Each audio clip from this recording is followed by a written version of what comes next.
On this episode of China Uncensored, China's pouring money into its team of 16 in Europe, just to make sure that when it really counts, somebody's going to know which way to kick the ball. Wait, no, not that way. Hi, welcome back to China Uncensored. I'm Chris Chappell. You know, international politics and sports are a lot alike. You train hard, play your heart out, and in the end, the team with the most money wins. Obviously, everyone wants their team to be the best. And over the years, Europe has produced lots of champions. Italy, World Cup champions! Spain are the kings of world football. It is, and that is it! Germany are the champions of the world! Europe has also produced champions of human rights. We recommend that there is an international investigation into forced organ harvesting in China. And more than once, Europe was willing to address one of the most difficult human rights issues in China. In July 2016, the European Parliament, which represents 28 countries, passed this declaration on stopping organ harvesting from prisoners of conscience in China. And even before that, Parliament passed this resolution, which expresses its deep concern over the persistent and credible reports of systematic state-sanctioned organ harvesting in China. And they called for the EU to investigate. Well, to make sure this kind of embarrassing expose of their human rights problems doesn't happen again, the Chinese Communist Party is going on a spending spree to see if some players on Team Europe could accidentally fumble the ball sometimes, like Greece. In our episode from December, Shelley talked about how, while the rest of Europe was busy squeezing Greece, China showed up with cargo containers full of cash. And in a move that was definitely in no way related, Greece blocked an EU statement on China's human rights, one that the EU usually makes every year. Greece's European pals were not impressed. The global human rights agenda is best served when the EU speaks with one voice, an EU spokesperson said, which is diplomat speak for, hey Greece, that wasn't cool. But China loved it. So much, in fact, that it wants to buy a whole team of players like Greece. It's even got a name, 16 plus 1. That is 16 Central and Eastern European nations plus one owner/manager with deep pockets, China. 11 of those 16 countries are on the field with the EU, and 5 are on the bench. Team 16 is already getting lots of criticisms, not just in Brussels, the informal capital of the EU, but across the entire continent.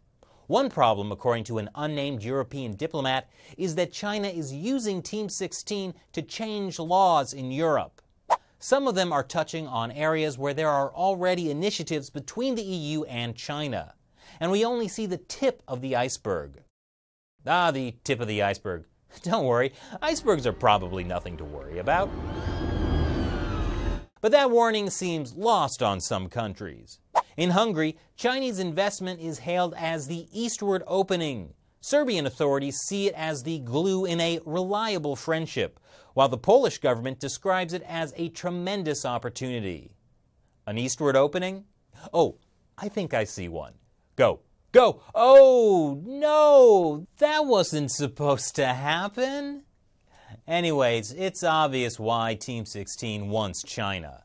China's investing billions of dollars in building infrastructure that will hopefully spur other economic development in their countries.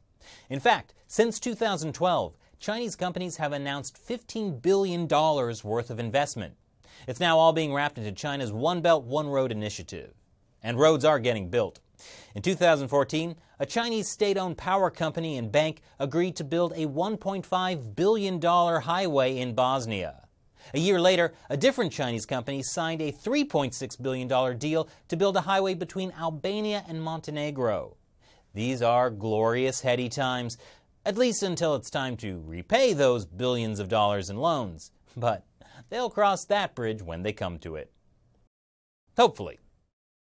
Of course, the Chinese Communist Party is thrilled, because it stands to buy 16 players in Europe, each willing to take one for the team. And that starts to add up. Like with Hungary, which has been hungry for Chinese investment. Last March, Hungary blocked an EU joint letter that would have denounced the torture of jailed rights lawyers in China. And in July 2015, Greece, Hungary, Croatia, and Slovenia managed to take out a direct reference to China in an EU statement about a court ruling that struck down China's legal claims over the South China Sea. Now that's the team spirit. Knocking some of the teeth out of Europe's one-voice policy on China is definitely part of the plan, say EU officials. China's strategy in Europe is divide and rule, said Franck Proust, a French member of European Parliament. And it's working because the 27 EU member states are incapable to remain in solidarity with each other. But the bigger danger is that China could use its influence to change laws inside Europe. Already, China is suspected of using its money and influence to change an important EU initiative, that is, EU-wide screening of foreign investment. The push for screening comes as Chinese investment skyrockets, which also makes countries more dependent on Chinese money and less eager to criticize the Chinese regime. But China's lobbying has already proved effective in diluting the proposed review process. Basically, the screening process originally would have allowed the EU to block Chinese investment that threatened national security, like CFIUS does in the United States. But in the diluted version, it merely allows EU institutions to give guidance. That's like the TSA changing its airport screening policy to a suggestion. We suggest that you take your laptop out of your bag and walk through this metal detector and hey, get back here, guys! I was suggesting it for everyone's own good! I mean, I'd like fewer airport screenings too, unless I found out the group lobbying for it was ISIS. So anyway, the Chinese regime has made some progress at weakening the power of the EU. Some pro-EU politicians are worried that Team 16 countries might use their strong bilateral ties with China as leverage with which to fight against Brussels. And that has Sigmar Gabriel, Germany's foreign minister, very concerned. He says, if we do not succeed in developing a single strategy toward China, then China will succeed in dividing Europe. If true, this is bad news for fans of a strong, unified Europe, especially as the Chinese regime takes advantage of Brexit to further weaken the EU.